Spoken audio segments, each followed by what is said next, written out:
అవ్వట్లేదని చెప్పి ఒకటే హార్న్ కొట్టేసి అంటే ఈ హర్రీ బర్రీ అంటే మేబీ మీ టైం కన్సిస్టెన్సీ మేబీ ఒక టైం మనకి ఏదో కాలేజ్కి వెళ్ళిపోవాలి లేకపోతే ఆఫీస్కి వెళ్ళిపోవాలి then you plan 15 minutes before లేదంటే ఒక 10 minutes బిఫోర్ ప్లాన్ చేసుకోండి. గంట ప్రయాణం హాఫ్ అన్ అవర్లో జర్నీ చేసేయాలి, హాఫ్ అన్ అవర్ ప్రయాణం 15 minutesలో రీచ్ అయిపోవాలనుకుంటున్నాం.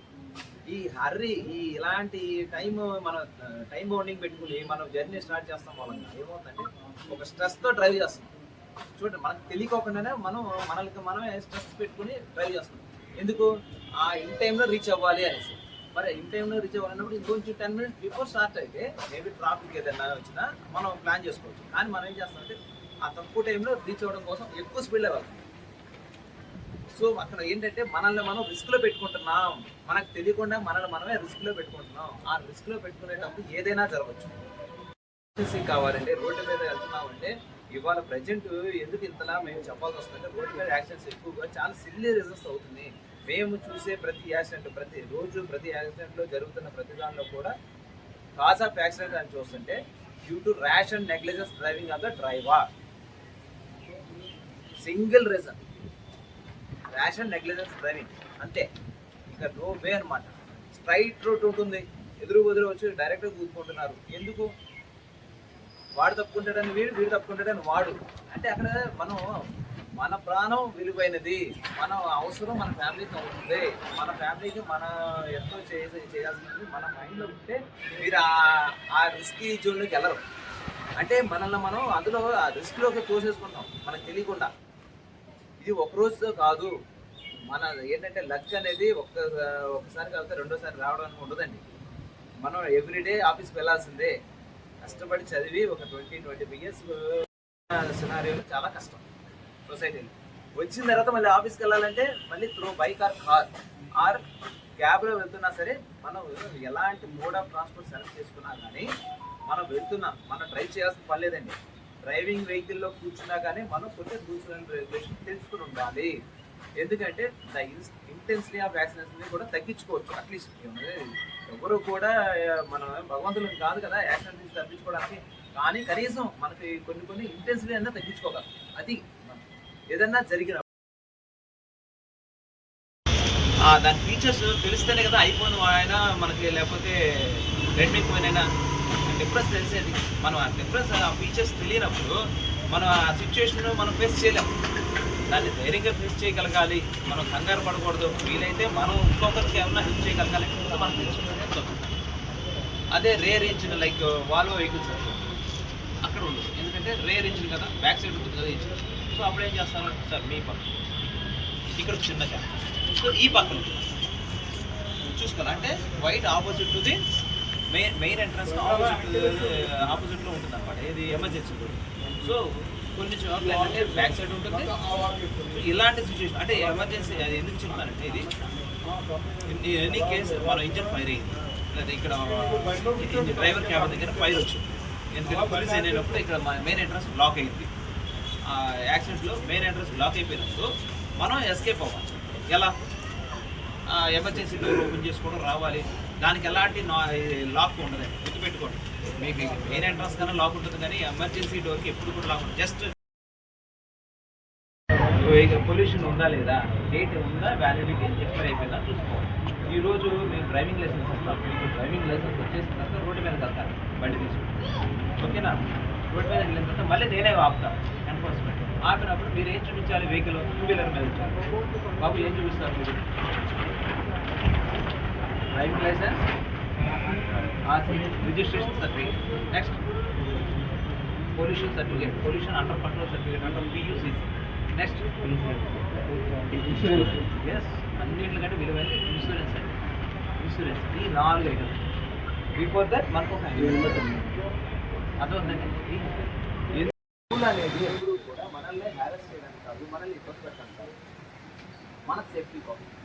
ఏ రూల్ పెట్టినా కానీ అది ఒక పబ్లిక్ ఇంట్రెస్ట్, అంటే the interest of public safety కోసమే మనం ఏదైతే పెట్టినా దాన్ని ఫాలో అవ్వడం. ఎట్లా చెప్తాం? ఏ బాబు ఇలా ఉండాలి. అది విన్న వాళ్ళు ఒకలా ఉంటారు, వినని వాళ్ళు ఒకలా ఉంటారు. క్లాసులో ఉంటారు, రేపు మీరు వర్క్ చేసుకుని రండి అని చెప్తారు. చెప్పిన తర్వాత ఐమ్ టాకింగ్ టు స్టూడెంట్స్ అనమాట. ఈ పాయింట్ స్టూడెంట్స్కి ఏంటంటే ఎలా ఉండాలి, ఎలా ఉండగలరు, like mandatory science. Mandatory science అనేది కంపల్సరీ ఫాలో అవ్వాలి. సో మనకి అంటే ఎందుకు చూస్తానంటే మీలో 18 సంవత్సరాలు పైబడిన వాళ్ళు ఎక్కువ మంది ఉంటారు స్టూడెంట్స్. ఫ్రెష్ లైసెన్స్ అంటే కొంతమంది ఏంటంటే రెన్యువల్ కోసం వస్తూ ఉంటారు. సినారియోలో చాలా కష్టం సొసైటీలో. వచ్చిన తర్వాత మళ్ళీ ఆఫీస్కి వెళ్ళాలంటే మళ్ళీ through bike or car or క్యాబ్లో వెళ్తున్నా సరే మనం ఎలాంటి మోడ్ ఆఫ్ ట్రాన్స్పోర్ట్ సెలెక్ట్ చేసుకున్నా కానీ మనం వెళ్తున్నాం, మనం డ్రైవ్ చేయాల్సిన పని లేదండి. డ్రైవింగ్ వెహికల్లో కూర్చున్నా కానీ మనం కొంచెం రూల్స్ అండ్ రెగ్యులేషన్ తెలుసుకుని ఉండాలి. ఎందుకంటే ఇంటెన్సిటీ ఆఫ్ వ్యాక్సినేషన్ కూడా తగ్గించుకోవచ్చు. అట్లీస్ట్ ఎవరు కూడా మనం భగవంతులు కాదు కదా యాక్సిడెంట్ నుంచి తగ్గించుకోవడానికి, కానీ కనీసం మనకి కొన్ని ఇంటెన్సిటీ అయినా తగ్గించుకోగలం. అది ఏదన్నా జరిగినప్పుడు రిస్క్ దెబ్బతగిలి ఏదో చూసుకోవడం మానేసేసి నా ఫోన్ ఎక్కడ ఉంది, ఇంట్లో నుంచి బయటకు వెళ్తున్నప్పుడు హెల్మెట్ పెట్టుకోవడం, హెల్మెట్ గురించి చూసుకోవడం మానేసి ముందు ఫోన్ జేబులో పెట్టుకున్నాం లేదా చూస్తాం. నేనేమంటారంటే మనం ఫోన్ ఇచ్చే ప్రియారిటీలో 10% అన్నా మన హెల్మెట్ మన సేఫ్టీ కోసం. ఎందుకు చెప్తానంటే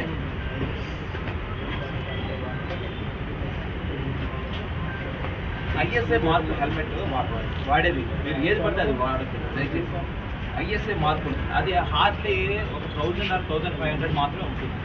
మనం వాడే ఫోన్కి వాడే అంత పౌచ్ కాస్ట్ కూడా ఉంటుంది. అదే మనం ఫోన్ వాడతాం ఒక 10,000 లేదా 1 lakh కూడా వాడుతున్నారు, నో ఇష్యూ. కాబట్టి ప్రతిదానికి ఒక సేఫ్ గా పెట్టేస్తున్నాం కదా. మరి దానికి ఫోన్కి యూజ్ అండ్ త్రో దానికి అలా వాడుతున్నప్పుడు మనకు అంటూ ఒకటి ఉండాలి కదా. మనం అన్నిటికంటే విలువైన వాళ్ళం అండి. మనం అన్నింటిలోనే సృష్టిలో అన్నింటిలో కంటే విలువైంది మన ప్రాణం, మనం చాలా విలువైంది. మనం ఈరోజు డ్రైవింగ్ లైసెన్స్ అప్లై చేసినప్పుడు ఒక కండిషన్ ఉంటుంది. ఏముంటుందండి, physically disable yes or no అని ఉన్నప్పుడు నో అని పెట్టాలి. మీరు అప్లికేషన్ ఆన్లైన్లో పెట్టారు చూడండి. సో అంటే మనం ఈ రోజు వచ్చే ఫిజికల్గా అన్ని కండిషన్లు ఉన్నాయి. మనకి తల్లిదండ్రులు మనకు వచ్చిన వరం ఏంటంటే చక్కటి ఆరోగ్యమైన శరీరాన్ని ఇచ్చేది, కానీ మన వల్ల కాపాడుతుంది. అదవుతుందా? అది చాలా విలువైంది, దాని మించి ఏది కాదు. No properties, no money, no gold, no anything. ఏమంటే దాన్ని మనం కాపాడుతుంది. 18 years నుంచి 40 years ఈ ఏజ్ గ్యాప్లో యాక్సిడెంట్స్ ఎక్కువ అవుతున్నారు. ఇది ఈ ఏజ్లో ఏంటంటే మీది చాలా క్రూషియల్ ఏజ్ అనమాట. మీరు లైఫ్లో ఏదన్నా రీచ్ అవ్వాలన్నా, గోల్ రీచ్ అవ్వాలన్నా, సక్సెస్ అవ్వాలన్నా ఇది చాలా ఇంపార్టెంట్ పీరియడ్. మనం ఏదైనా ఒక జాబ్ చేయాలంటే ఒక 20 సంవత్సరాలు పైబడిన తర్వాత లేదా 25 ఎప్పుడో వస్తుంది. అంటే మనం ఇమీడియట్గా మనం 5 years 10 years we're not going to any job. We're waiting for more then 20 years age వరకు మనం వెయిట్ చేస్తున్నాం. అంటే అంత పేషెన్సీగా మనం వెయిట్ చేస్తున్నాం, అంత హార్డ్ వర్క్ చేస్తున్నాం. ఎందుకు? To achieve hour dreams and to fulfil hour dreams, to achieve hour goals. అంటే ఇక్కడ మనం ఎంతో పేషెన్సీగా వెయిట్ చేస్తున్నాం. మరి రోడ్డు మీదకి వెళ్ళిన తర్వాత ఎందుకు ఒక్క నిమిషం ఆగలేకపోతున్నాం? హారన్ కొడతా ఉంటాం. మన ముందు ఉన్నవాడు నెక్స్ట్ టైం అది చేయకూడదు. సామధాన దండోపాయాలంటారు కదా, ఒక చెప్తే తెలియదా హెల్మెట్ పెట్టుకుంటే వెళ్ళాలి, అది అందరికీ తెలుసు. కానీ ఎందుకు పెట్టుకోవట్లేదు అంటే ఎవరన్నా రోడ్డు మీద ఆపితే రెండోసారి లేదు ఏదో చెప్తుంది సార్ చెప్తే మర్చిపోయి ఏదో చెప్తుంది అలా అవుతుంది. అదే ఇప్పుడు మన మామూలుగా మాట్లాడుతున్నాం. సహజంగా ఎక్కడి నుంచి మనం హైదరాబాద్, బెంగళూరు ఎక్కడో జాబ్కి వెళ్ళాము. మనం ఉంటున్న రూమ్ నుంచి ఆఫీస్కి వెళ్ళాలి, డైలీ బయటకు వెళ్తున్నాం. అక్కడ హెల్మెట్ పెట్టుకుని వెళ్తున్నారు కదా. మళ్ళీ వీకెండ్కి మళ్ళీ మన కాకినాడ వస్తున్నాం కదా. మరి కాకినాడలో వచ్చిన తర్వాత మళ్ళీ హెల్మెట్ ఎందుకు పెట్టుకోవట్లేదు? ఇది చాలా మంది నేను అడిగాను. అంటే ఇక్కడ ఎవరు అడగట్లేదు కదండి రూల్స్. అంటే రూల్స్ కోసం మనం అడిగితే పెట్టుకుంటాము, అడగకపోతే పెట్టుకోం. అంటే అక్కడ హైదరాబాద్లోనో బెంగళూరులోనో పడితే దెబ్బ తగ్గుతుంది, మన కాకినాడలో పడితే దెబ్బ తగలదా?